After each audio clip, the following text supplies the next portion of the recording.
السلام عليكم ورحمة الله وبركاته. سو دوادا muuqaal cusub oo maanta kaga hadli doono YouTube-yada la jabsado maxaa sababa dhacdooyinka nooca kan oo kale ah sidoo kale sidee loo hortagi karaa. Marka hore ku soo dhawaada channel-keena Korean oo aad ka heli doontaan xogo muhiim ah kuna saabsan dhacdooyinka adduunka ugu caansan sidoo kale dadka adduunka ugu saameynta badan taariikhdooda si aad ula socoto barnaamijyadaas ama ogaan inaad ku soo biirto channel-keena hana ilaawin inaad ka mid noqoto asxaabta adigoo subscribe gareynaya.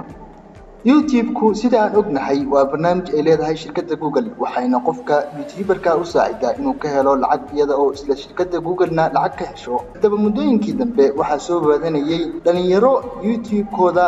laga jabsado lagana bedelo magaca halkaas oo isku dayaan dadka jabsanaya ama ficilkan sameynaya inay lacag ka sameeyaan iyaguna.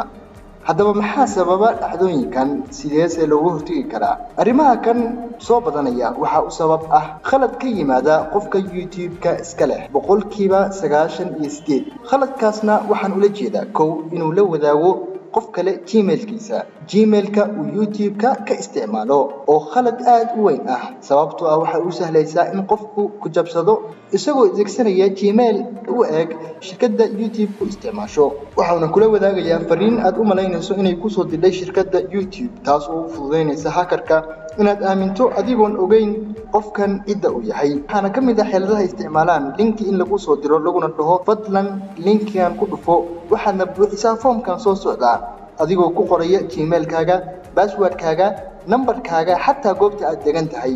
waana xeelad aan khasab ahayn oo ku bixinaysid xogtaada adigoo u malaynaya inay tahay shirkadda YouTube oo aaminsan tahay waxay la mid tahay adigoo u sheegay furaha aad gurigaaga ku isticmaasho meesha aad geliso qof kale adigoon ogeyn inuu yahay qofkan qof qaa'in ah number 2 in qof ka agdhow ama kula shaqeeya uu og yahay Gmail-kaaga kadibna ka bedelo password-kaaga isla computer-kaaga ama telefoon-kaaga isagoo isticmaalaya iyaduna waxay ka dhacdaa inta badan goobaha shaqada iyo internet cafe-yada ama qof og password-ka computer-kaaga haddaba sidee loo hortagi karaa dhacdooyinkan oo aan ognahay inay ku dhaceen dhalinyaro aad u fara badan YouTube-ka muuqaallo fara badan oo daawaday waxaa ka mid ah dhalinyaro badan oo waxa weeye YouTube-ka caan ka ahaa oo lagu sameeyay dhalinyaro Soomaaliyeed xataa ayaamaha kan dambe way ku dhaceen maxaad haddaba ugu hortagi kartaa arrimaha kan kow inaad password-kaaga adkayso adigoo adeegsanaya xarfo waaweyn nambaro iyo calaamado si uu u noqdo mid aan la saadaalin karin kaba soo qaad haddii magacaagu yahay Maxamed oo password-kaaga ka dhigato Maxamed 123 waa wax la saadaalin karo iskana ilaali inaad password-kaaga ka dhigto mid aad u daciif ah labo inaadan furin linkiyada lagu soo diro oo ku dhahaya fadlan fur linkiga kan sideedaba wax linki ah oo lagu soo diro haddaadan aaminsanayn qofkan ama source-ga uu ka imaanayo lama furo waxa laga yaabaa inuu virus yahay waxa laga yaabaa inuu hacker yahay inta badan hackeradu way isticmaalaan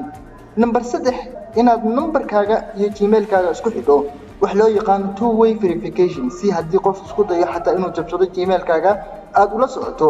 wuxuuna ku soo dirayaa Google haddii aad rabto lacala inaad bedesho Gmail-kaaga wax la yiraahdo verification code aan mid afraad u sameyn karto waxa weeyaan inaad iska ilaaliso inaad isticmaasho Gmail-ka YouTube-kaaga qaab public ah waxaan ka wadaa qaab public ah yani inaad qof kasta u sheegto Gmail-kaaga yani waxa fududaanaysa inuu qofkan uu soo diro message asagoo iska dhigaya shirkaddii YouTube-ka waxaana u fududaanaysa inuu ku hackerayo waxaan u malaynayaa inaad muuqaalkeenan uu aad ku anfacay